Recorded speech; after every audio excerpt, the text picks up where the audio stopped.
Hello, guys. Welcome to Comics Unmasked. We're unmasking ourselves now. Yes, I figure this may just be us randomly chatting a fair amount, so Isn't that every it episode? is. But I have a feeling like we might be randomly chatting about things that aren't comics as well. So I'm calling it Comics Unmasked. Unmasked. Okay. Playing it safe. Yeah. So yeah, So we're smart. welcome to the show. First off, some news. There's news? I There's mean, there's always news. news. There's all yeah.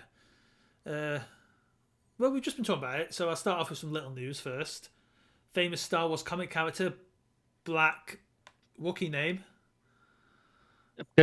I'm gonna take a stab and say it's Kasantan. But Kasantan who makes knows? sense, or Krasatan. There's definitely an N. Yeah, I'm sure there's an N before that T. yeah. So Chrysanthemum? But yeah, Who great knows? Star Wars comics character. Appeared in Vader, then carried on appearing in Afra. Yeah. Showed up in And popped spoilers up for in Boba Fett. Showed up in Boba Fett this week. yeah. I mean, spoilers in the sense that yes, a character appeared that is Yeah, essentially a very minor character, and if you haven't read the comics, you wouldn't care anyway name because isn't it's just oh look, mentioned. there's a Wookiee. Yeah, you only recognise him via visuals. It's a very distinctive look though. Yes, it is. Yeah. That's Big, why I big, think we're both big certain black it furred. is him. Yeah, big black furred Wookiee with the big gold belts on. It's 100% him. Yes. And Cool. other news, Jeff Lemire has just signed an exclusivity deal with Image Comics. This is fascinating. I've seen the headline. I haven't looked into it, but he's obviously got a deal with Substack at the minute as well.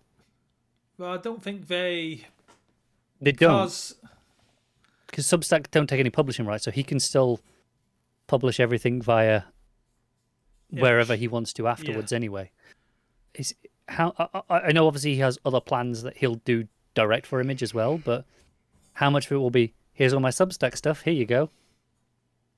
Question is, what happens to Black Hammer? Not something I'm reading, but I know you do.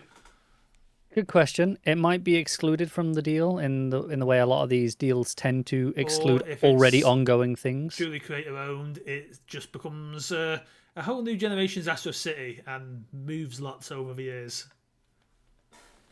It could be, and I do think it is truly creator owned. So he could take it to Image. He could, Poor yeah. Dark Horse. Oh But man, they have got that Star was Wars like back, kinda. they have, kind of. I'm just trying to. I'm gonna have a look see if I can find this article. See if it actually mentions Black Hammer. I Just don't because I'm believe it intrigued does. now. It probably doesn't. Let's be honest. But why would it? That would be too useful for us.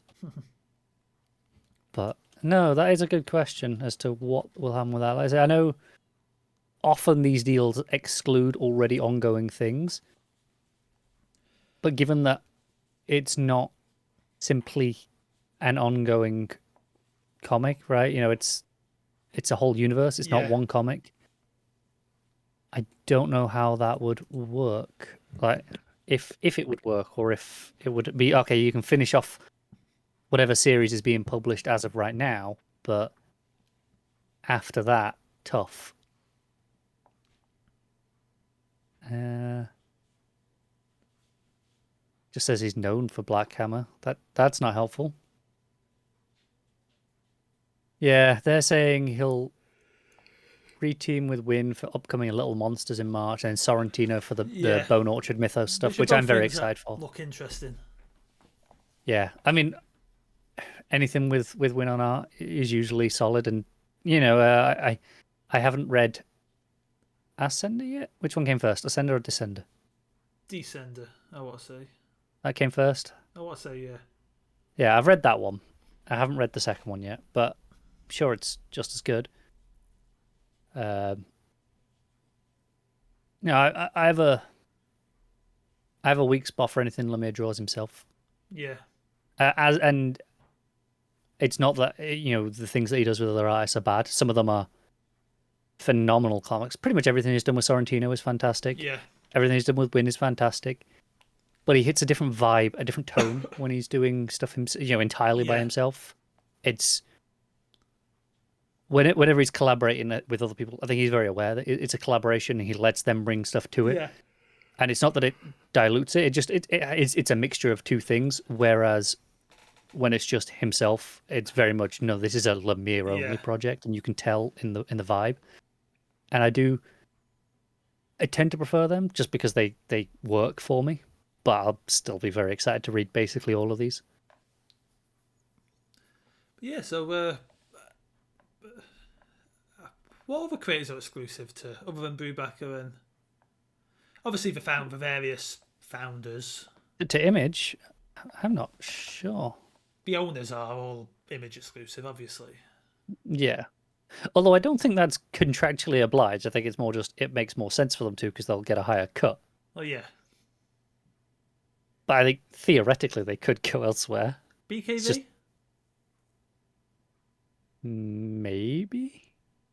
No, I want to say no. I don't think he's done anything anywhere else for a long time, but I want to say no.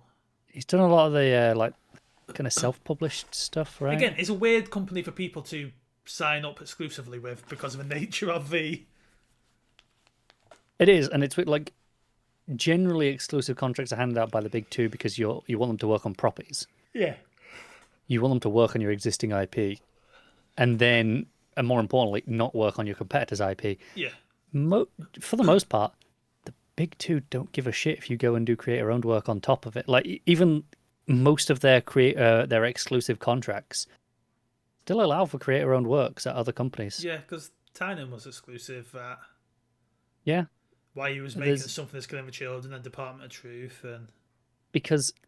Yeah, there's obviously a tiny. I think more for DC than Marvel. There's a tiny cut of we could have published it through what was Vertigo is now Black Label, but ultimately, as long as they're getting all their superhero books, which is where the majority of their money comes from anyway, because the creator-owned books they take a significantly lower cut. Publishing something through Black Label, it's rare that would be truly creator-owned, which is why I don't think they. I think something is not something is. I think House on the Lake is, but that's a rarity. I think they can be creator-owned. There was times at Vertigo where it was the case, but again, rarely. Depending on what property you were doing, like some of the bigger ones, definitely. Like anything that tied in with the DC universe, obviously isn't. A lot of them have their own like weird stipulations of characters there are things that like some characters are creator-owned, even if they were part of comics that weren't. Marvel had Thingy back in the day. Thingy, you know about the name of it. Icon? Yeah, Icon. Yeah. But, I mean, that's defunct. I mean, it was a place for Marvel exclusives. It was a place for Mark Miller. Create your own stuff. And Ed Brubaker back in there. Oh, that's true. That's where Criminal was for a while. And well, yeah. Yeah, so no, it's weird. Like, both of them have kind of got out of the creator-owned game and have just focused on what they do best. And which is probably for the best. Fine, as well. You want to do creator-owned, go somewhere else. And for the most part, their exclusive contracts are happy to allow them to do that. Yeah. Because why not? But, it's shaping up to be a interesting year for comics. Especially comics. I mean, you know, it's not relaunch, but you know, X-Men's having a Phase 2 of Krakoa, whatever bullshit it is. Yeah, Krakoa's cool. If you say so. I mean, it's the most interesting the mutants have been in a long time. It's the most different they've been. I don't know if that equates to most interesting. Oh, I think it is, because you're actually giving them something as well that actually... Like the whole being able to come back to life thing, right? Yeah. It separates a mutant out... Like, because in the grand scheme of the Marvel Universe, what is all that different between a mutant and just a regular superpowered thing? Like... Why do we make this big deal about mutants when really how is a mutant with the mutant ability to be super strong really any different from Captain America? Science, bitch. I mean, science is obviously behind mutants as well in the No. There's a difference between natural selection and understanding that science. That's science. That's understanding. Okay. Versus applied science and creating Captain America. Fair enough. But then I guess science created Hulk as well. Yeah, what one happens whether you understand it or not. Yeah. The other is active participation in science. Okay. I think that's Yeah. a key Fair, difference. fair enough. But the point is, in a world full of superpowers, Yes, on surface level, they're but now fundamentally here the we same. have this things like, oh, mutants can come back to life if they've got the. Do you know what's really, really annoying for me? I really want to read the new Gillen comic, but I can't. You probably could. No, I can't. Maybe theoretically it's possible that you I can, mean, I think. but I can't. I know you wouldn't necessarily enjoy the Hickman books, but I think there's a lot in this X-Men era you probably would get a big kick out of. I might, but I would have to read the Hickman books. I don't think it's possible to I know read. you really are just cold on Hickman, and it depends on the property for me. It really worked for me as X-Men stuff in a way that a lot of his other stuff doesn't always. Do you know what the real annoying problem is, though? What? I have Marvel Unlimited. So you could just give it a go. I could just read all of it. Yeah. But this is the problem for me. There is no, I could read one of the books. I could get up to date on the broad. It's like, no. What book I is that? either read all of it or none of it. The reading orders, right? Like, I'm reading, I've started War of the Bounty Hunter, all put in proper order of. Release. Effectively, Bounty Hunters 1. No, not Bounty Hunters, whatever number, War of the Bounty Hunter. Yeah. All put in proper kind of order. When you go to the Dawn of X stuff, and all the series are just in order. They're all in the reading list, so you don't have to go to different series. But rather than it being like X-Men, Marauders, it's just all of the X-Men issues, then all the Marauders issues, and it's just like... Do you know what the trick to that is on Unlimited? Is add them all to your library and then sort your library by published date. Used to be. You can still do it. Oh, that still works? Yeah. It doesn't do it as neatly as it used to do. Yeah. But I still do that because every week I go on and I add, these are the comics that I read this week, add them all, and then I just sort by fair enough. by date, and that's how I stay up to date on everything. But because I want to catch up on the X stuff, because I fell off of it just because it's so much of it, and I gave up buying it. The what makes it more awkward than it used to on the app is because it used to split every comic up individually. Now it stacks them together, so it'll tell you if you add 3 issues of X-Men, 3 issues of Marauders, and 3 issues of I can't think of another one. Wolverine. Yeah, there's probably a Wolverine book. Wolverine in fact, I know there is. There's a Ben Percy Wolverine book. Yeah. If you add those 3 things and then sort by date, it will show you just the stacks when you sort by date. If you read an issue and then remove it from your library, go back out, and then because the app's awkward, you have to sort by date again for it to refresh. Yeah. It will then move that stack to the bottom and put the next one order. So it will still work. It just won't look as obvious or as neat. Or I could just scroll up the list. I guess that's also the easy way to do it. Yeah, I mean... That's probably easier than what you're describing. Well, see, it depends. If you're going to remember exactly where you are and you're going to cross-reference with what book you need next... But then, but if you go to the Dawn of X reading order, it's all effectively there. So it's not like you're hopping out into different series and coming back. It's all in one long straight. It's just a matter of remembering which book do you want next. Yeah. Which one was the last one you read. Whereas my system, I will agree, has its own, fiddly, awkward bits. But once you've added everything to your library, once you read an issue, you just remove it, and then the next book there is the next book. It's always that way. Yeah. Don't tempt me. Well, I saw, one of the new comics is called XMen Red. Yeah, that's by someone who I remember going, ooh, tempting. Al Ewing is writing. That's why I went, ooh, tempting. Who is it Ewing or Dugan on the main X book nowadays? Dugan's been doing a lot for a while.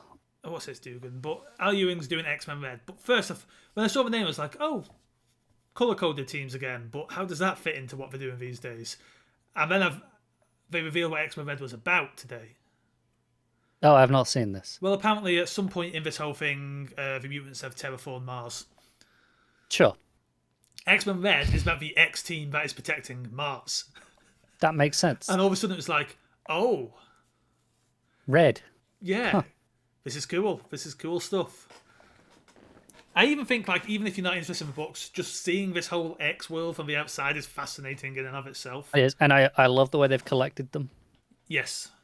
Obviously, you can buy just the individual trades of here's your X-Men book or what your Wolverine book, but then they've also got Dawn of X and whatever the phases have been called. So obviously started off with House of X and Power of X, which was just that like 2 minis, right? The 12 introduction issues. minis, and then you have Dawn of X. Yeah. And then there's like an event 20 happened. odd. There are basically like 20 odd trades of just here's everything Dawn of X in order. Yeah, and I think that's when X of Swords happens, or Ten of Swords, as I think it's technically meant to be. Who knows? And then I think it's meant to be House of 10 as well, isn't it? Not House of X, but no, I think it's Power 10, House of X. Oh god damn it, other way around. Yeah. Who knows? It's impossible to know just looking at them. And then Reign of X was what we're in now until this new refresh comes up. Yeah. I do appreciate how they've collected them. Yeah, it's where it's like here's 20 odd trades that it's basically a trade every month. And that they didn't give up on it. That is true, which means it must have been selling enough to be worthwhile. It's probably, if you're not reading them monthly, it's probably the way to read them, and you're not using something like Unlimited. Like I do wonder as well, like what the sales are like physical compared to digital. Yeah. When it comes to here are just the traditional, because they are still publishing the traditional trades in the old-fashioned. Yeah. Here's 6 issue or 5 issues for Marvel, isn't it? Here's 5 issues of this book. So if you didn't mind being behind, right? It's a great way to read. A monthly trade that has fantastic all the X books in. It's very manga-esque. Yeah, in an appropriate reading order. Yeah, it's not so dissimilar to what DC have been trying with anthology books. Yeah. Except, yes, they're a little bit more expensive because they're a published book, but I think they'd look a little bit neater. They've got a little bit more going for them. People don't mind spending a bit more on a book than they do a $10 comic. Yeah. I think most people would rather, even if the page count is probably not too dissimilar, people would rather spend 15 issues on a trade, $15 on a trade, than they would $10 on a single issue. Yeah, and maybe all you're swapping is the binding, right?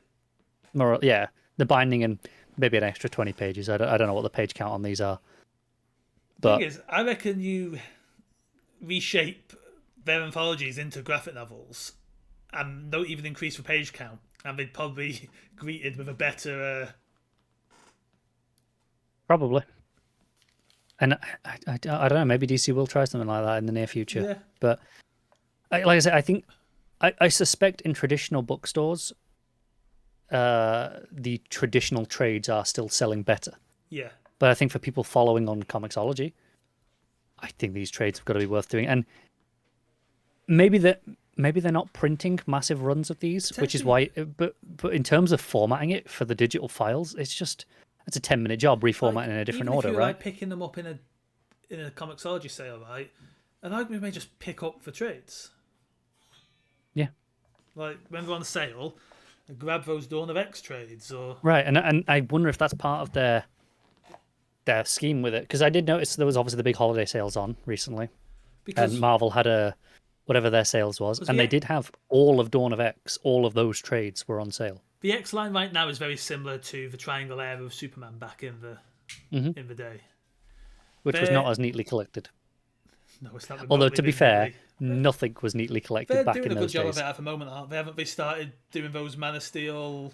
I think they have, yeah. Are they hardcovers? I think it's the big 12 to 18 issue floppy soft covers. I think they're doing Man of Steel as hardcovers. Are they doing hardcovers first? Yeah, a bit like the standard size hardcovers, not deluxe. Yeah. A bit like how they've been collecting Shazam comics and the John Byrne Wonder Woman stuff. Okay, fair enough. But speaking of Marvel as well, the Guardians of the Galaxy game. Look, I have it coming. It is rented. It's been on my rental list for a while. It was on my rental list to get before Christmas, but obviously postage was delayed. I was not sold by it. It was dispatched to me 2 days ago. No, it was dispatched to me yesterday. I was kind of hoping it would arrive today because it's first class, but it should come tomorrow. I was not sold by any of the kind of trailers for it, it very much felt like, oh, it's going to be MCU Guardians with the likenesses filed off. And then people started giving it praise. Yes, And a friend of ours on Twitter was like, "There's a point towards the end where you're like in a ship doing something, and it's like this thing said to an Iron Maiden song, and I'm like, God damn it, I need to play this the game." world feels like you are in the Marvel Universe post Annihilation Wars. But it is still a little bit MCU. Like, the Chitauri are very prominent. Because it's recognisable to more people. Yeah, of course. Which is fine. But you still got, like, Kree skulls. Constant references to him. Really? Yeah. Okay. And not even that's like new. If he was straight out with like, oh yeah, Adam Warlock, but no, they're going deep enough and being like, oh yeah, him. Like, because the Church of Universal Truth is a very prevalent figure in it. Yeah, the Guardians themselves are a little bit MCU, a little bit comic book version. No, it's fine. He's a Spartoid. Okay. Which is enough for me because I really don't like the ego thing. I'm not big on it. I don't like despise it, but no, I just prefer him being the son of a deadbeat dad who's the king of a planet. Yeah. No, I more than a cosmic planet himself. Yeah. And because you can get comic book, and I had a pre-order code, so I got classic comic uniforms unlocked from the start. So I've got Quill in the like military jacket. Sure.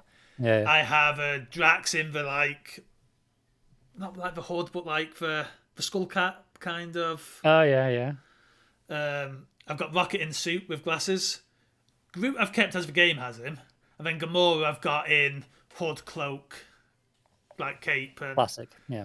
So it feels even more like the comic book versions. No, if it arrives, I'll probably start playing it at the weekend. I think it is the best multimedia version of the Guardians we've got. On praise, because I would say that first Guardians movie is still one of the best MCU movies. It's also one of the rare ones I still enjoy. The same effect on the comics that Robert Downey Jr.'s Tony Stark has on the comics. Where this is the only version we're ever going to get now for at least another decade. Yes, like it radically altered the comic book versions of those characters. Yep. Like, it's one of the rare things I actually, because I'm not like inherently opposed to that, but I appreciate DC tending to have the restraint of not. Don't get me wrong, really? there is sometimes things that feed back in over time. But I can't think of any point where there's been an instant dramatic shift of this is the character now. There's things like... Because I don't think anyone wants to write Christopher Nolan comics. The closest thing I can think of from Nolan is... And bear in mind, this didn't even happen until 2011 with the New 52, is we got a younger Gordon that looked, a bit more Gary Oldman-esque. But let's be honest, young Gordon kind of looked Gary Oldman-esque anyway. Yeah, I'm not disputing that. Gary Oldman can vanish into whatever part he's playing and not look like Gary Oldman. That's because he is terrifying, so yes. Nolan's Gary Oldman Gordon just looks like Jim Gordon. Yes.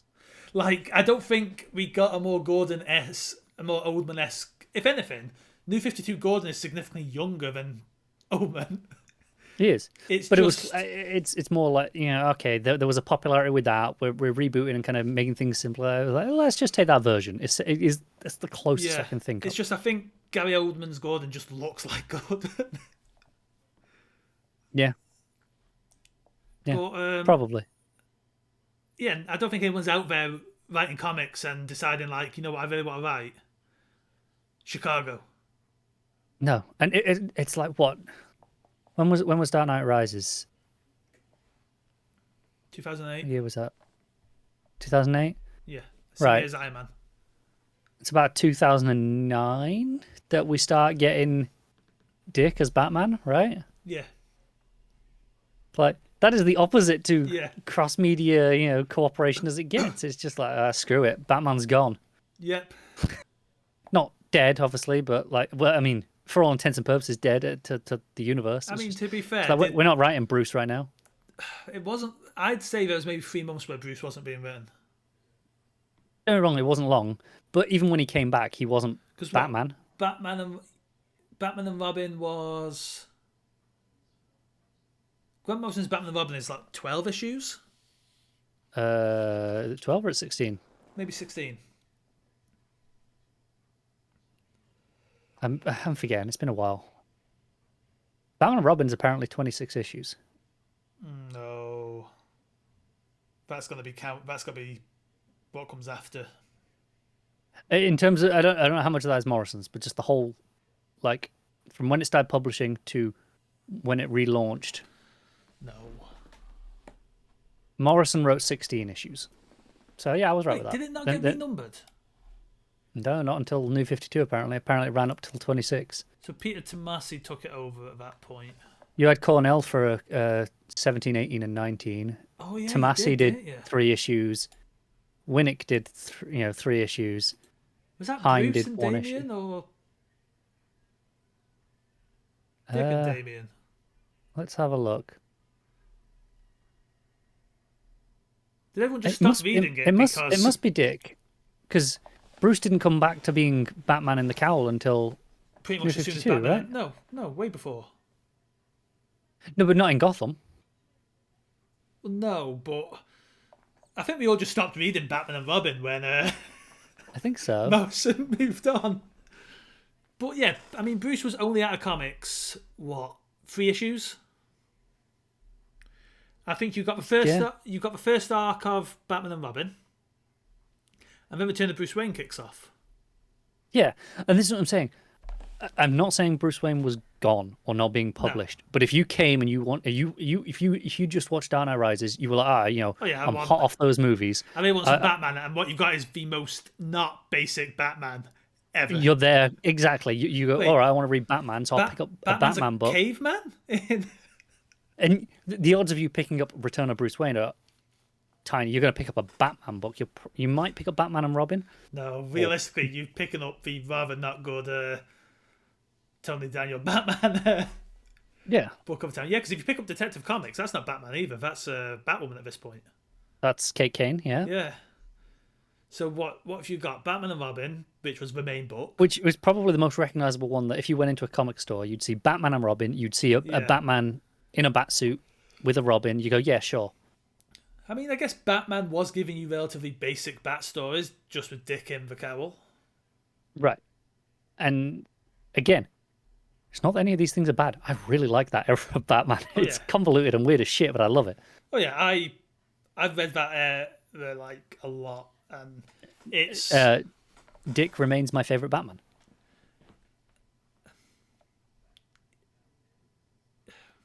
I think I enjoy reading it more than I enjoy reading almost any Bruce Batman. Yes, but I think Dick Grayson is just my favourite Dick Grayson, if you get me. Like, he is. I've said this before. Dick Grayson is my favourite of the Robins, but he is not the best Robin. Oh no. I wouldn't even say he's my favourite Robin. Well, these days, yes, but only because we haven't had great Tim Drake material for a long time. No, that's true. But Tim Drake is my favourite Robin. New 52 did Tim as Drake a Robin. Dirty. Oh, I did. I'm still pissed off they stole Tim's origin and gave it to Dick. They did? Oh yeah, the whole thing of him figuring out who Batman is and that you need someone. They gave that to Dick. Yeah.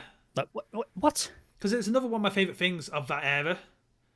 That Tim Drake was the logical successor to the Bruce Wayne style of being Batman, right? He was obsessive, not a remotely healthy person. like you saw how like off the rockers he went as Red Robin, like insistent like Bruce isn't dead, I'm gonna bring him back. And it plays with that, like there's some stuff in Rebirth that played with that. Yeah. Like thing is, I can't remember the name of the story, but it was fair points, once some future Gotham.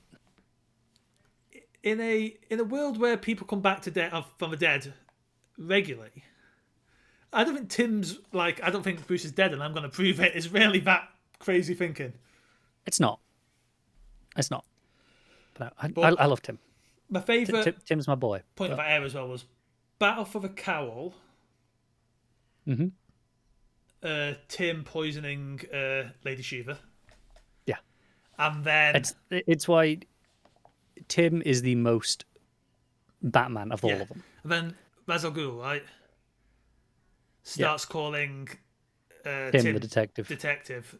Not like Dick. To Ra's al Ghul, Yeah, Tim is that's it. Like, while Dick was my favorite Batman to read, I really like him being in the cowl. I really liked his relationship with Damien. Thing is, I think it works as part of his story, but I don't think it should ever be a permanent part of who he. No, I think he takes it up because he feels he's obligated to. Yeah, and because he feels like this is what he has to do. But it's not right. It's not ultimately his end goal. He is Nightwing at this point. I think that is his end goal. Damien needs a Batman, arguably. Maybe, yeah, and I think Damien needs an older brother to look after him.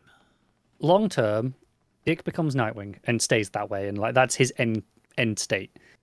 Not that I don't think he can evolve from there, but I think he shouldn't ever go from Nightwing into Batman again. Or if he does, it's again out of obligation until he realizes it's not to him, I mean, not for him. He's done it twice.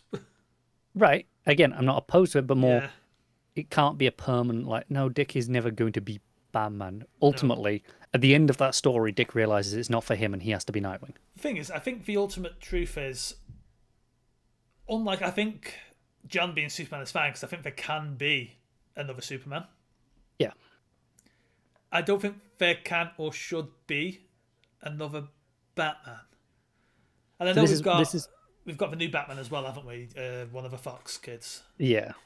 But I fundamentally think if we take onto the idea that Bruce's mission is to make sure no other kid goes through what he went through, that's the ultimate core mission of Bruce Wayne. Another Batman existing is a failure of that mission. Possibly. Because there should be healthier people that don't need to dress like a bat. Yeah. But if they're already dressed in like a Robin. Yeah, why not? Kind of a lost cause, right? Yeah.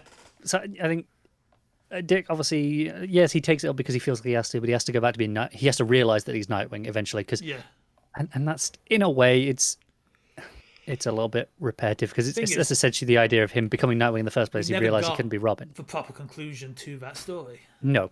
And I still think that that's the end point of what that story should have gotten to if it had been allowed to. I think Jason's obviously ruled out. Jason can never be Batman. No, but I do like Jason. I don't think he is written well a lot of the time.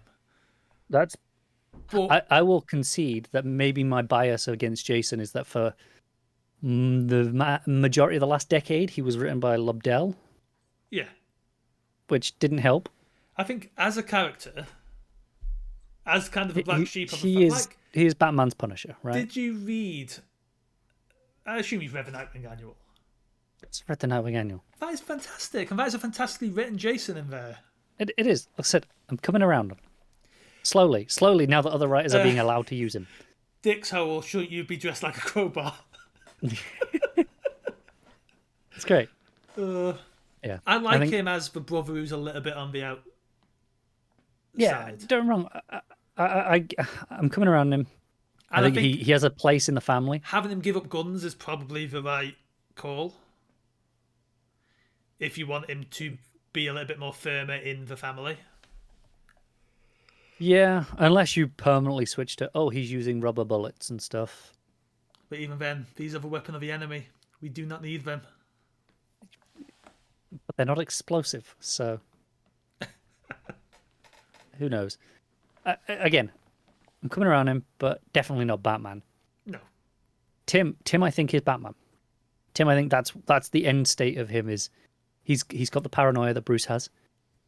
He has got the obsession that Bruce has. He's got the detective side of it down. I wonder if, because he had a relatively stable childhood, that's what's led him to be more... Tries harder than everyone else. Tim had his parents. Yes. I mean, they died eventually, but that's... Yeah.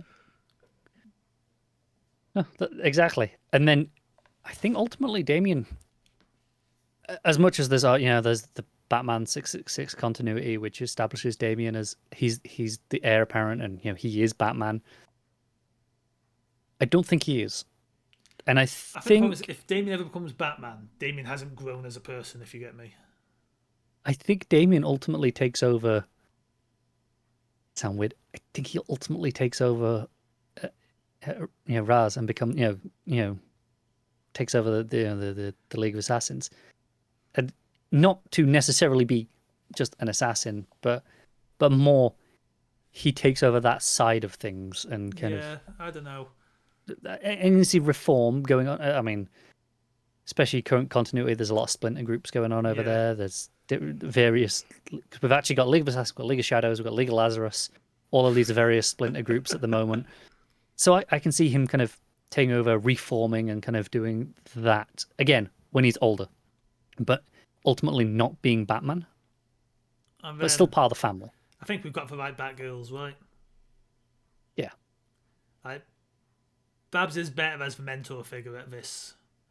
And I'm 100%. glad they've aged her back up a bit. Yeah. Babs as Oracle is where she belongs. As a character in Nightwing. Yeah. Even if she's not in the chair anymore, and I mean, she's not like 100%. Obviously, that's kind of a thing right now. I'm liking Nightwing as an ensemble book. Yeah. It very much is. If you've got nowhere to put Tim, have him in Nightwing. If you've got nowhere to, we were actually talking about this on the DC show, the DC Comics podcast that we do. That Nightwing right now feels very similar to a lot of classic Green Arrow, in that it was always just titled Green Arrow, but for large portions of that history, it's been a Green Arrow and Black Canary book. And I feel that way now with Nightwing, where yes, it's Nightwing on the title, but it's Nightwing and Barbara, really. I mean, other than the time it was Green Arrow and Black Canary. Yeah. It wasn't really like Grell's run. In and out. Yeah. Or pretty much all of the Rebirth run. Oh yeah, I'm going further back, I think, than modern comics. Yeah. But yeah, you're right. For Rebirth for a long time, I think. Because I'm thinking when you've had Ollie. I was going back and thinking like, the one that started with Smith. Yeah. That was pretty much just Green Arrow, but that's because at that time. That's because Green Arrow had been dead. Well, Ollie had been dead. But also, Babs was firmly implanted in the birds at that point. Not Babs, Dinah. Dinah was firmly like a bird of prey. Yeah. That's a book I'd like to see come back. They've tried, and it just doesn't. They've not figured it out, have they? Well, it's very easy. You just say, "Hey, Gail, do you want to come and write Birds of Prey for us?" Immediately say yes. Yeah, like the problem is the reason it hasn't worked is because every time they've tried, it's not really been the Birds of Prey. No. It's been an attempt to try and refine that with characters that no longer act or are the characters they once were. Yeah. This if you're gonna do it, this Rebirth era, or this post-Rebirth era, because I feel who was the Rebirth team? Because it was Babs. It was. Yeah, we're not in the Rebirth era anymore, are we?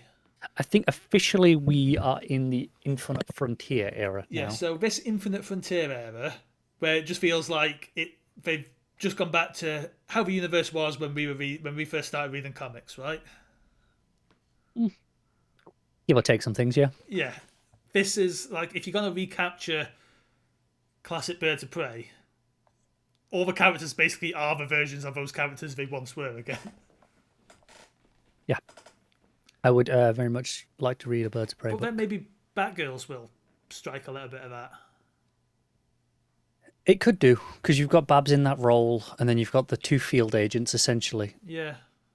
How was the first issue? I've not read it yet. My copy hasn't arrived. It was okay. I didn't love it. Okay. It's a bit on the wordy side. Like very, very heavy on the caption boxes, from what I remember. And because obviously the wordy side with Steph can be a very good thing if you're thinking lots of snappy dialogue.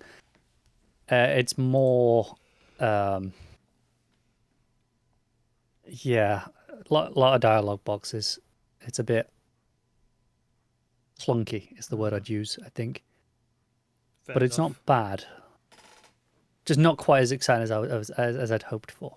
I've recently rediscovered my love of the Omnibus format. It's a good format. Yes, I've picked up. Well, you can see some of them here, kind of. Yeah, what we got? We got 2 JLI Omnis, which Yeah, the 2 JLI Omnis, a weird small Captain Britain omnibus from Panini. yeah, I saw that when you posted the picture. And I was like, that's just obviously in terms of page count, it's omnibus size. Yeah, but and apparently Panini release a lot of books like that in different languages in Europe. But this is the first time we've ever done one in the UK, and probably because it's Captain Britain. I wonder if it sells well, they'll take it as a sign that maybe we'll do more. But I would like more. I won't lie. it doesn't seem to be oversized in the way that omnibus, because standard trim, regular hardcover trim. Yeah, that's a little bit disappointing because omnibus, they're not massive. Like obviously page count wise, they're massive. They tend to be, but page trim, they're not huge. I think they're the same as deluxe hardcovers. Holding it, I like it. In fact, that I could quite happily read that. You know, I said I've rediscovered my enjoyment because of the stand that you recommended I get. Well, yeah, I can see that down there. You have that very low down, like... You kind of need like that for an omnibus. That's interesting, because I read... to support the weight well. Fair enough. I mean, still better than flat on a table. Like, I would have it higher up if I was reading a comic or a small... a single issue or a trade or... Yeah. But that feels about right for an omnibus. You're just kind of propping it up a little bit, and that makes sense. But yeah, and the Dino Prince in the it says in the 60s, but most of those issues are from the 70s. It looks very 70s. Yeah. Yeah. No, I was a few random purchase, and I believe you think I may be a little foolish for? Perhaps. Which of my Omnis would I recommend to pick up? I keep looking at the Grant Morrison Omnis. I've got the whole one in single issues, but... The Omnis are nice, I will say. I've got the reprint of Gotham Central pre-ordered. Yeah, I've got the old one. I've got the Question Omnibus that's coming up pre-ordered. I don't know if I do. Oh, I think I do. I'll have to double check. I mean, Denny O'Neill's for Question. I've never actually read it, so... I haven't either, but Grant Morrison's Animal Man. I've got it. Okay, yeah. A very affordable omnibus for the most part. Well out of print now. Is it? I believe so, yeah. Oh, right. I really wouldn't mind Jeff Lemire's Animal Man, but that is also well out of print. Yeah. They're collecting a lot of New 52 in omnibus format at the moment. Yeah, obviously it's not an omnibus. It's not big enough to be an omnibus. It's more of a deluxe, but you can get the Lemire and Sorrentino Green Arrow. Yeah. Because I think that's only really like 3 or 4 trades, but it's very good and so everyone should have it. What I've currently got pre-ordered for the first half of this year, the Gotham Central Omnibus, the Catwoman of East End Omnibus, which is collecting I've got that one pre-ordered, all of Brubaker, all of his Catwoman. Yep. Darwin Cook on some of it as well. And Darwin Cook obviously designed that costume, which stuck around for a long time. Yep. I mean, I'd argue it is the Catwoman costume, right? Oh, I do not have the Question pre-ordered. God damn it, what is wrong with me? And then I have Rachel Pollack's Doom Patrol Omnibus pre-ordered. That's meant to be quite good. Which is the stuff that comes after Grant Morrison. Yeah. And has never been collected before. I've read the first chunk of Morrison's. I've not read Morrison's either, so that's not out till like June. So my intent is, because all of Morrison's stuff is on Kindle Unlimited. I've read the first like couple of trades worth. Yeah, all 4 deluxes of it are on Kindle Unlimited, so you don't. If you have, I think I've read the first 2 deluxes. It's very good from what I've read. My plan is to read that stuff, and then when that omnibus arrives, read that. Yeah, I do have the just in terms of things that I have pre-ordered, All-Star Superman Deluxe Edition. Yeah, why not? Why not? Because do I splurge and get the Absolute?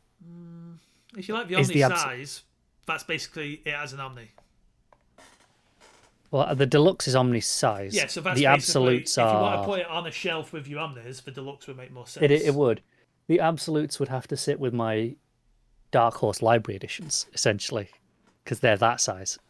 So the absolutes I own are Sandman 1 through 4. I never picked up 5. Although they're always in print. For 4 absolute editions, they've never gone out of print. Yeah, it's pretty impressive. I've got the Absolute Death. And then I've got Absolute Kingdom Come. Because it's Kingdom Come. Do you know what? A little sacrilegious, I know, but I don't entirely disagree with you. I think it is a very, I won't say good story, but an interesting story. I think it's a gorgeous book if I'm looking at one panel.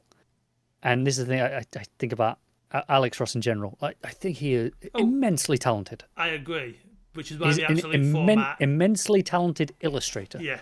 I think he is not an immensely talented storyteller. No, but it's why the absolute format is the place to kind of read that book, because just to you can stare at his art. Yeah.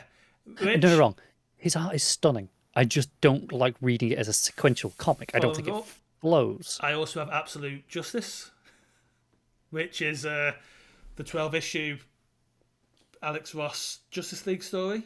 Yep. I have Absolute Superman for Tomorrow, which is not a great Superman story. That's the Jim Lee one, right? But I'd say it's the last time Jim Lee art really makes you go, holy crap, Jim Lee. Yeah, that's pretty fair. I don't actually have any absolutes. I've got like library editions, but I tend for DC. I've got a lot of deluxes and omnis, but I don't have a ton of. See, they never used to do on this. That's the thing. Absolutes was what DC did.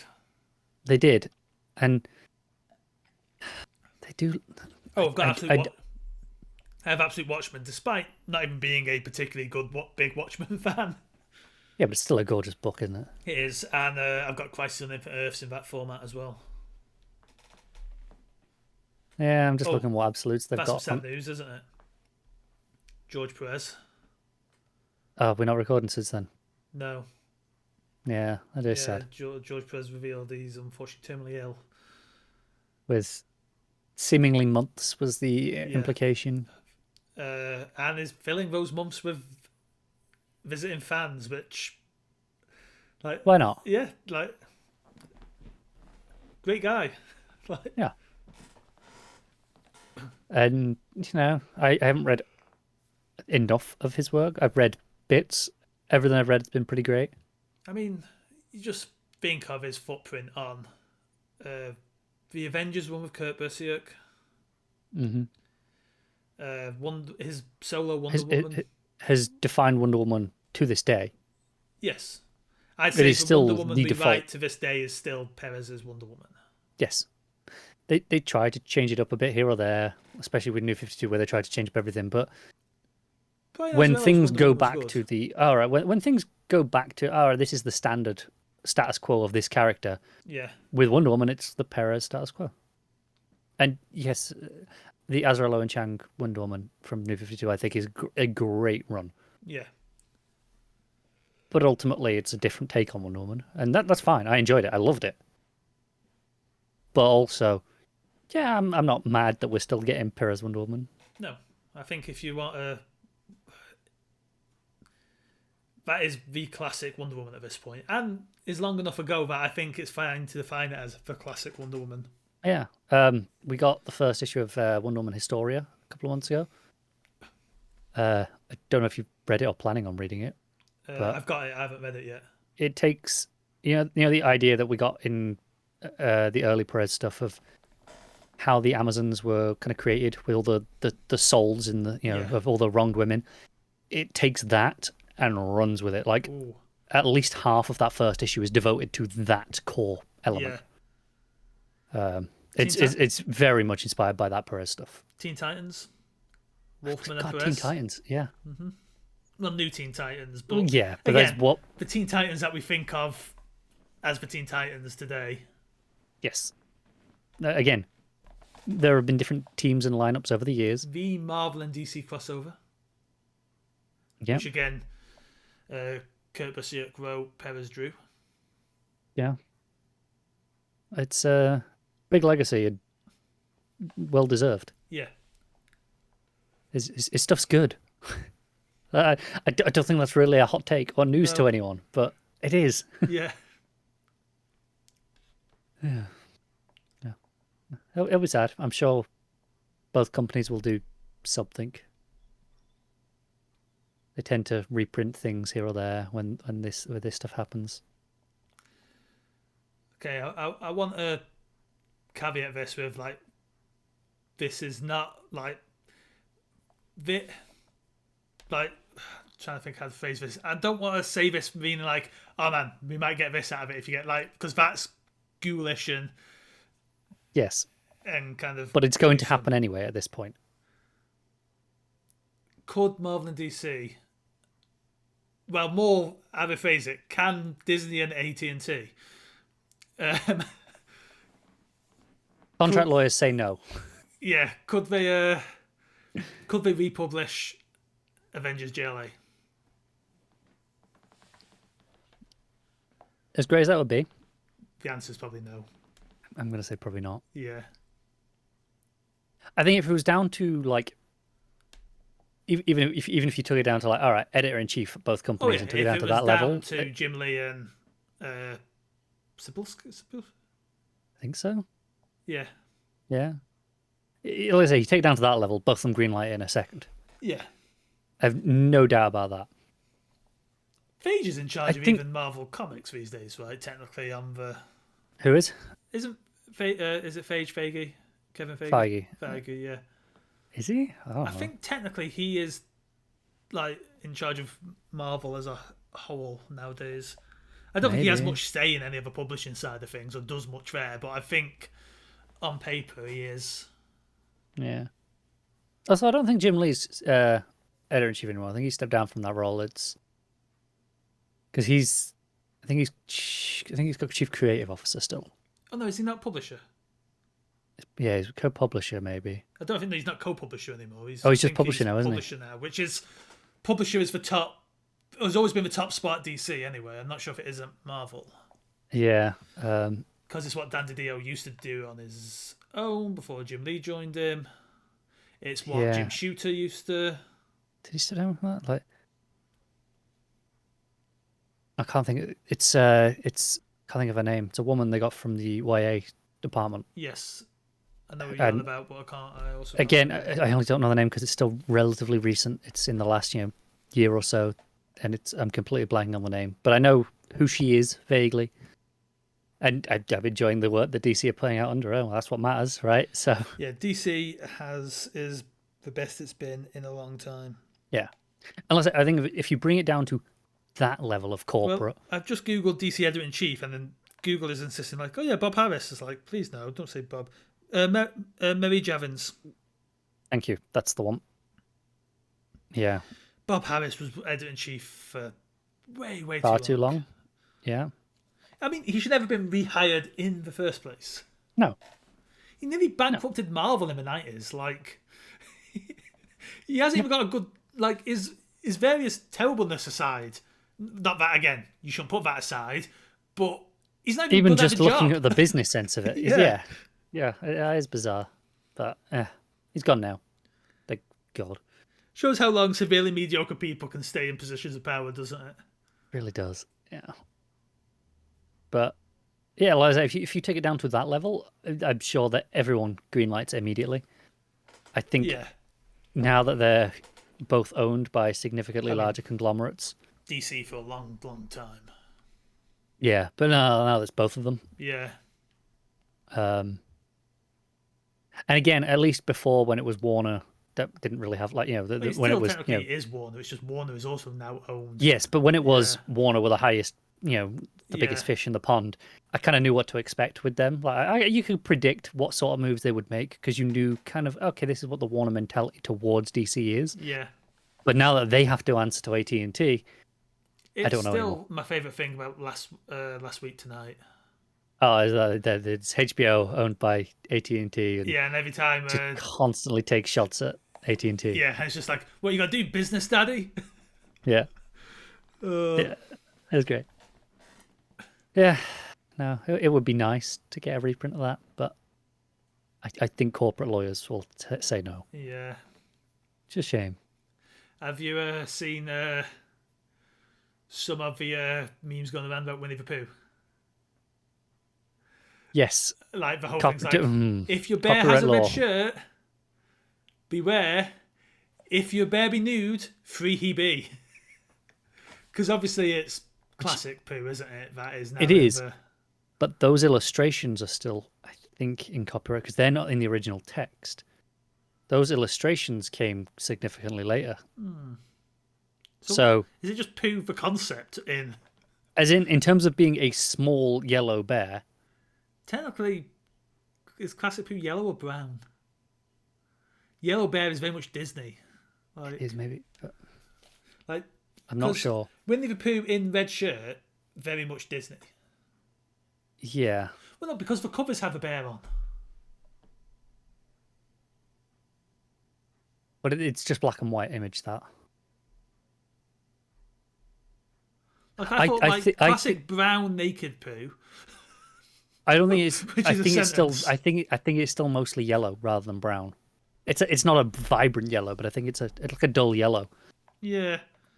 It's technically a stuffed bear, isn't it? Yeah. I think that's where you fall into problems. And again, it's only those stories that are out of copyright. Anything that Disney did, you still can't adapt. And copyright law is fascinating, and it's going to get very interesting next year. I did have an idea for the Bear in Mind channel. Oh God. Winnie the Pooh audio dramas. There's no reason why not. No. That would definitely be in the public domain. It would, yeah. But this is where we could be the big finish of the Winnie the Pooh world. Yeah. Do it. It's going to be really interesting over the next year or so to see what Disney do, because end of 2023. Do you know what expires? Wait, what? The original Mickey Mouse. I thought Mickey Mouse had already. No. Because they extended it. So the last time they extended it, they got till the end of 2023. Yeah. So, and again, it is literally just that, the steamboat one. Just that. Yeah. So anything that came later is still protected. They still have a lot of trademarks and and words that you can that are indefinite because they're trademarks, not copyright. But that original Mickey Mouse, and it's historically the reason copyright law is so long is because Disney. Yeah. Because Disney. Before Disney, copyright law was 28 years. Yeah. Now I think it's 75 or 95. Now I think it's something stupid. I think it's 95. I mean, all these superheroes are going to be coming up soon. Yep. But again, Disney only has got longer specific because versions. a lot of their heroes are 60s onwards, but yeah, and again, it's only specific version. Like when Superman comes into public domain, I think it technically might have done already. Golden Age Superman leaping over buildings and can't fly. You can't have kryptonite. Yeah, because that's a later edition. Flying's a later edition. I don't know. So much of what we think of as Superman is later editions. And let's be fair, especially with Superman. There's so many Superman clones within comics anyway. Yes. I don't think they're concerned because they fall under parody. Yes. So they're perfectly entitled to do that. It's more merch, memorabilia, stuff like that. Like, we can just slap Superman on this, and yes, people technically do that now, but if they're not officially licensed, which a lot of them aren't, I mean, who's going to recognise the Golden Age Superman logo outside of nerds like us? Right, but right now, if you see Superman merch, it's either illegal or it has been officially licensed. For the most part, they just apply for a license because it's easier and not worth the hassle of having the lawyers, tell you to shut everything down, right? And let's be honest, they're quite happy for lots of brands to, hey, go ahead, put a Superman S on shit. We don't care. It's brand awareness, as long as you pay us. that's where it kind of comes down. It comes down to for the copyright stuff. It's less about the storytelling. It's less about having versions of those characters out there. It's more about we want our cut of the merchandise. Yeah. And I can't blame the corporations for wanting that in a weird way. The big problem we get when we get into superhero comics as well, and comics in general, is how poorly said corporations have treated creators over the years. Even recently, like Hawkeye. God, I love that show. It was very much the Fraction Hour Hawkeye run. Yeah, and I know Fraction had to pay the... only by accident, you know. Yeah, only by accident, and Agent Nothing. Nothing, right? Not a thing. Yeah. If you look at the poster designs, the credit sequence are all straight from his work. Yeah. And he did not receive a penny. He got a thank you credit, and that was it. Yeah. And Fraction only got one because obviously he's working on his own TV adaptations of stuff. Someone happened to be like, "Oh, hey, he's around right now," where they were kind of filming, and he was brought in for a meeting, and they put him as a executive consultant or something stupid, so they could. Like that, yeah. That's the only reason. Just he happened to be in the area, and someone knew, and they passed it along, and that was it. There was no reaching out from Disney or Marvel or anyone, which. It's always sad when people are using characters, but I get it. You know, those companies, those creators sign waivers, and this is what you agree to. I mean, but when it is straight, this is your work. But when it's as direct as that, yeah, and I could even maybe forgive the story going, all right, we're adapting that run. I can kind of go, sure, it's work for hire. That's the deal you sign. But when you're taking the complete visual style for your posters, for your entire marketing campaign, for your credit sequence, maybe pay the man. Yeah, like it doesn't have to be an extraordinary amount. Just pay the man something. It's not. I mean, but this is also the company that tried to get out of paying writers royalties because we don't owe them royalties. I will point out. You say this is a company that tried. That is still very much an active, ongoing series of events. Is trying to, yes. Very brief for anyone that doesn't know. When Disney bought Star Wars, they inherited, presumably, all of the contracts and deals that came with that, as one would think. Which they've decided, yes, they inherited the right to publish these books. No, they did not inherit the obligation to pay the royalties to the writers that have published those books for the past 40 odd years. Which is a whole load of bullshit. That is a wild take that even Disney's lawyers can't eventually win. You can't have it both ways. That is the whole idea. Thing is, corporate acquisitions are pretty simple. It all kicked off because of Alan Dean Foster, didn't it? That's when it was noticed. But then every other writer was like, me. Yeah, Alan Dean Foster is now being paid, I believe. But I think so. They still haven't gone, we should be paying everyone, should we? They've just gone, I guess if you want your money, there. The deal with corporate acquisitions is, yes, you take on all of their assets, but you take on their debts as well. And in this case, let's be honest, it's not even really a debt. It's just like... Yes, because they're not paying out of pocket. They're paying, this is what we earned this is profit that we earned since then, this is your share. And if you can't afford to pay for royalties, you can't afford to publish your books. Right. And Disney can afford to pay both of those things very easily. Of course they can. And the idea that they can't afford, that's absurd, because as long as they're making any sort of profit on the books whatsoever, they can clearly... If book sells for £7 and suddenly there's over royalties of £2, that £2 is paid. End of. I know that's not exactly how it works. I'm very simplifying it there, but... No, but ultimately it should work in a similar way to tax in the UK does, income tax for pay-as-you-earn, in that Disney should never even see that money. It should just, that's royalties. That goes off to a separate account to get paid to the royalties. Yeah, and from what I've heard through the years as well, like DC is a lot better. Giving coppers to its creators and paying royalties to its creators. Despite, I mean, DC has its own shady practices. It's a more recent history that they've got of this practice of doing better. Obviously, long term, going back, decades. Yeah, not so great. But I mean, there is more a recently, reason Alan Moore hates comics. yeah. But more recently, we're talking about kind of since the 90s onwards. They have been, and again, that's not even that recent, but anymore, right? Speaking of Alan Moore hating comics, though, Marvel are about to prop up another Alan Moore corpse in the hope there's life still in it. They are, and avoid ever mentioning his name.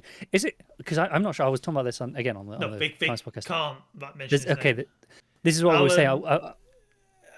That is Moore's choice. Yes, because I assumed it was, but we were talking about this because I was like, yeah. So they're not. I was like, surely if they were allowed to, they would want to. Yeah, shout that. They're not being that petty. No, that is Moore's choice. He doesn't. I think at various because Neil Gaiman, I believe, owned those characters and sold them to Marvel. Yes. I think he got.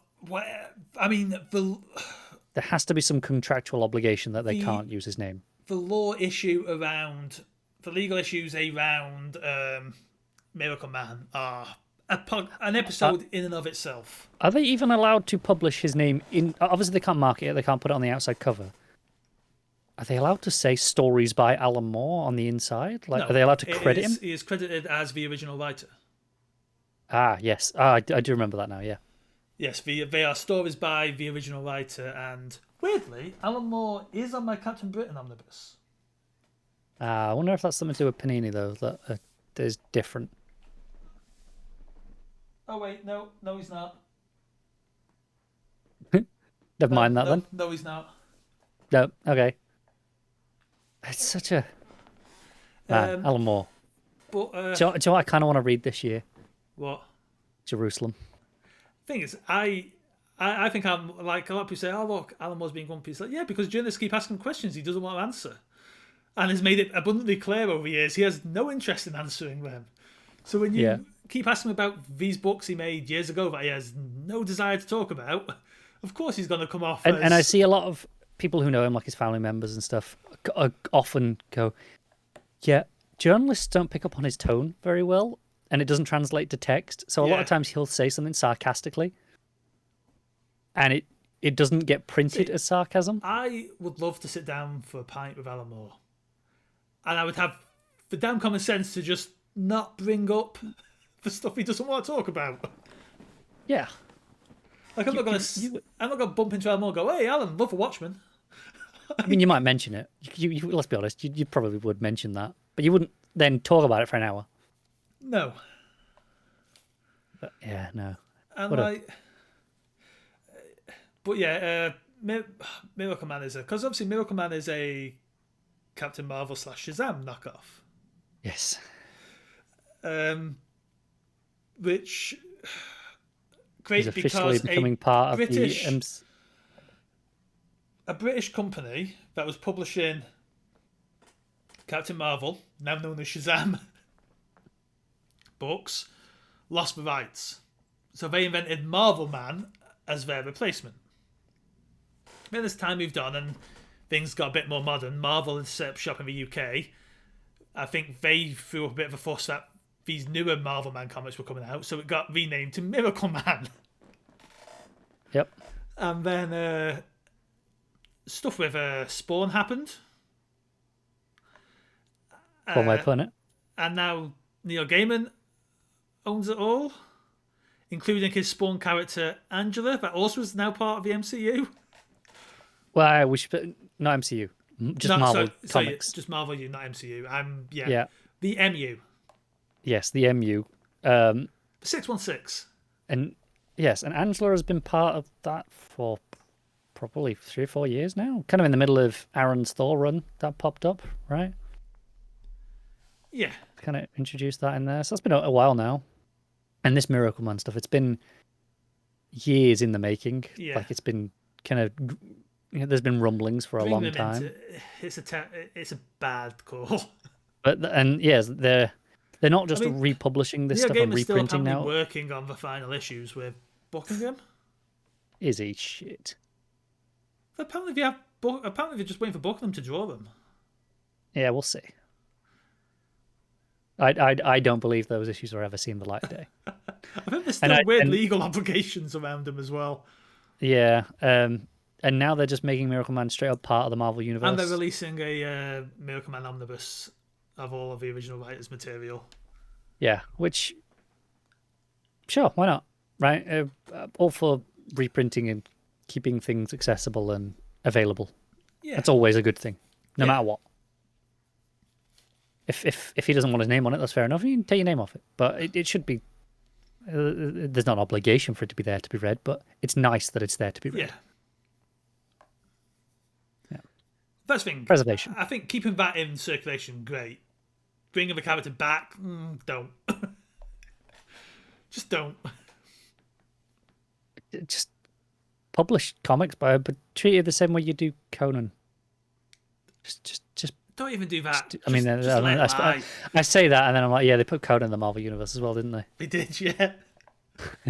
I realized as I was saying, I was like, oh yeah, they already did that, and they did that within like 6 months of getting Conan.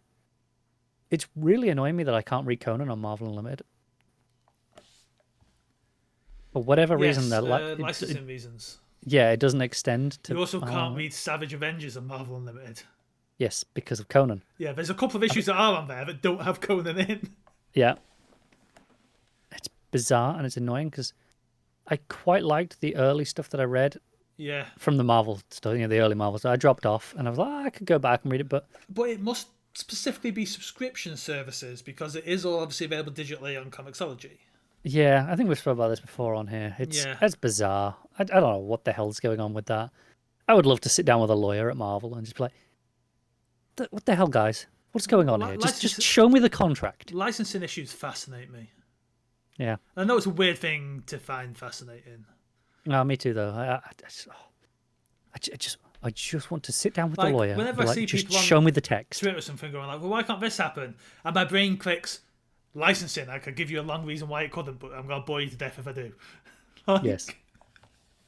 We have the self-awareness to know most people don't give a shit. Yeah. They just want things to happen. And I'm like, but law, contracts, reasons. Yeah. Yeah, it's convoluted and frustrating. There's many frustrating little licensing reasons that mean that there's a lot of Star Wars content we can't get over in the UK. A fun spin-off podcast for me, you, and two other people. As in, the other two people in the world who might find it interesting to listen to. Just picking a licensing subject and go deep dive into why. This comes from, I love, copyright and trademark and this, the idea of Apple, as in the computer company, Apple. Famously got sued by the Beatles record label, which is Apple. Yeah. Right? At the time, because with trademarks, it's whether or not you will be confused. The legal defense Apple had at the time is, well, we don't make music. There is no reason why any customers would confuse us with music, with Apple Records, yeah. And then you flash forward to now and go, oh boy, those lawyers would never get away with that now. I think we touched on it briefly before as well. There's a Marvel character who's technically been a Doctor Who character at one point, and just because of places where licensing was happening. Yeah, it's fascinating, but no one else finds it fascinating. There's a whole batch of Marvel cosmic characters that come out of ROM. That Marvel owned the characters they came up with of that, but haven't owned ROM himself for decades at this point. I think Marvel have the Space Knights, but not the ROM of the ROM and the Space Knights. Exactly, and it's why, to bring it to more current, relevant affairs, Dark Horse Star Wars comics are coming back. Kind of. They are picking up the young essentially adult taking. license. Yes, they've got. I don't even think it's young adult. I think it's more just all ages. I think is the official term. Which is always a weird phrase. All ages. It means yes, adults. You can read this. come and read our all ages, which, Yeah. and don't get me wrong, I do. There's lots of all ages stuff I enjoy. But it's a weird that it's a separate license. I mean, again, I think I've made the argument before that, at least if we're talking superhero comics, they should all be all ages. For the most part. The majority should be Yeah. all ages. You can have your black label to be Yes, but that should be the extra stuff. yeah, but not the norm. Yeah. But it's weird that the all ages license, the one that arguably should be the most important in this sense, is the one that's just the throwaway license to Disney right now, because Marvel don't want it because they know they can't. They can publish it. Obviously, they could just take it and give it to Marvel, but they don't have in-house setup for that. And any desire to do it. Right. So they just outsourced it for a long time now to IDW, which made sense. IDW do a lot of stuff like that. Yeah. Now they're giving it back to Dark Horse. I think it's a really strange move to me because Dark Horse do not have a strong all ages market built in already. They have a Star Wars situation. Maybe that's what they're hoping. Maybe they're hoping all the people who already cared about the young ages stuff that IDW are doing will just move over and just keep reading their stuff. And maybe they'll grab some of the more adult readers that didn't make the leap over to IDW will go, oh, well, it's Dark Horse, so maybe I should. Maybe that's part of it. People refuse to read the Marvel Star Wars stuff because they're still bitter about Dark Horse losing. Yeah. It's weird because obviously all the stuff that Dark Horse published over the years, because they had the license for 20 years, something like that. Marvel are now allowed to publish. Like all of that stuff that Dark Horse published is just Marvel. It's ours now. Same with all the Aliens comics. Yeah. They're coming out in big omnibuses at the moment, which is interesting because Marvel have been publishing these for years at this point. When they got the Star Wars license back, they released the Star Wars stuff as Star Wars the Marvel year, the original Marvel years, like the original old Star Wars comics. They did, yeah. And they did the same with the Conan comics when they got the Conan license back. So obviously years ago, Marvel had Conan as well before it went to Dark Horse. Yeah. Now these Avengers and Predator omnibuses are coming out. But to keep the branding similar, they're just called Avengers, the original years, and Predator, the original years. It's very amusing. Yeah. Yeah. Marvel have mostly been putting them in Epic collections. Yeah. For the most part. That's the easiest accessible way. They've started omniing them now, haven't they? They have. There's a nice Old Republic Omni. Yeah, I'm tempted. I've got what's the official name of the one I've got pre-ordered? It comes out in like a couple of months. It comes out next month. Comes out in February. Rise of the Sith Omni. Yeah. What does that include? I don't know. The product description doesn't tell me because it's terrible. Finally, try and give High Republic a read. I think. Oh man, can I just talk about High Republic for a minute? Mm-hmm. The final section of Phase 1 just kicked off. Phase 1, Wave 3. Yep. So the finale to this phase now, because it's only one adult novel. Obviously, there's like comics and there's young adults and the kid novels still to come. Each phase has been 3 novels, hasn't it? And then other stuff. There's been an adult, young adult, and junior novel each phase. Yes. Yeah. And plus comics. And some very junior books and audio drama. Like illustrated adaptations for kids of the novels. But yeah. So we had the third of the novels just hit. Like I read it all over like the space of about 24 hours. And there are some complaints online because it's Claudia Gray who wrote this one. And this is her first, I don't know about ever, but in terms of the Star Wars license, it's her first adult novel as opposed to the young adult ones. And there are a lot of complaints that, it feels like a young adult book. Like she didn't really make the leap up. Bloodlines wasn't marketed as a young adult novel. That's true. She did Bloodlines, didn't she? Yeah. But other than Bloodlines then, this is the first one she's done in a while. And people are like, she's kind of just still in the young adult groove. And they're not wrong, but I kind of love it for that. Because, and to get out of the way first, I don't dislike young adult as a genre. Who wrote the second adult novel? think it was Cavan Scott. It was. It was. So yeah, Charles Soule did And the I first one. know Cavan Scott did the second. Islands wrote both junior and young adult. Yes. The young adult ones were Gray and Ireland so far, and then Older has got the one this time. What did Gray write in Wave 3? Wave 2, I mean. I don't think she did anything in Wave 2. Wave 1 and Wave 3 were hers. Yeah. But Cavan Scott didn't write anything in Wave 1. I mean, I think he did the Marvel Comics. Yeah, Scott's been the main writer on the comic. And then you've got Alder has been doing the High Republic Adventures IDW stuff. He really goddamn annoying because it turns out, and I have nothing against the man. I just want to make that very clear right now. I follow him on Twitter. He seems a lovely guy. Very passionate about Star Wars. I don't enjoy his writing, which is kind of frustrating as a Star Wars fan who wants to read everything. Yeah. Because every time I try it, I'm like, I don't like it. I just don't. I want to enjoy it, but I just don't enjoy it. So the problem is, I read Fallen Star, which is the adult one that kicked off Phase 3. Loved it.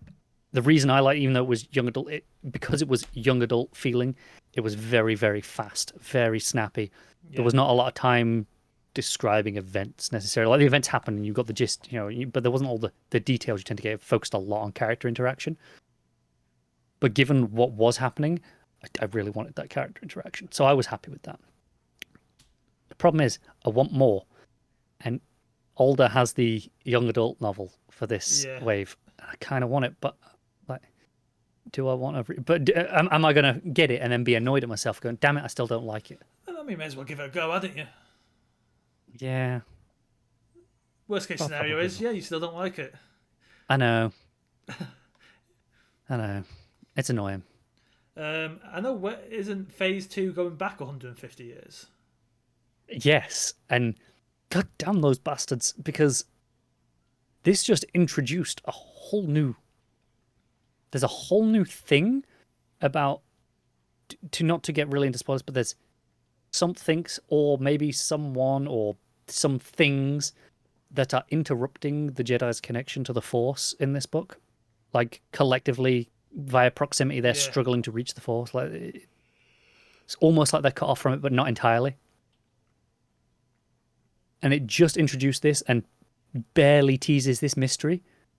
And it's like, oh, this is going to be a threat that they're dealing with. This is something that they have to figure out, like the mystery, and overcome, and get to the bottom of this. And and now you're going to go back 150 years, you bastards. I mean, that's a long time, though. Maybe you'll see this show up 150 years ago. Maybe. There's stuff like, we know Saul's doing an origin story for Porter Engle, who was in... He's in the first book, Light of the Jedi, and he's like this old Jedi cook, but he has like history of having a reputation of being like... I don't know. He was a badass. But like Yoda he was still like be kicking around back then as well? Yeah. Yaddle will be only about 100. Oh, is Yaddle in these? I think she's around. I don't think we've really seen much of her, but Yaddle is there. But Yaddle will be very young, and I'll be really interested to see what they do with Yaddle, because in the sense that Grogu is got to be at least 60 odd, right? Grogu's 50, isn't he? Is it 50 or 60? He's 50, he's meant to be. Okay, I couldn't remember if it was 50 or 60. Which Yaddle's 100. An entire baffling conversation about how slowly they mature. It does, but if you want to take the logic that he's old as shit at 900, and that... But if it takes 50 years to toddler age, Yoda is in his teenage years. Like, 900-year-old Yoda is like a teenager. Maybe? What, because like a 50-year-old Yoda species is... Yeah, I mean, I was going to say, if you take 900 to be 90, that makes Grogu 5, and he's clearly not 5 in terms of human development. I'd put him at like a 2 or a 3-year-old.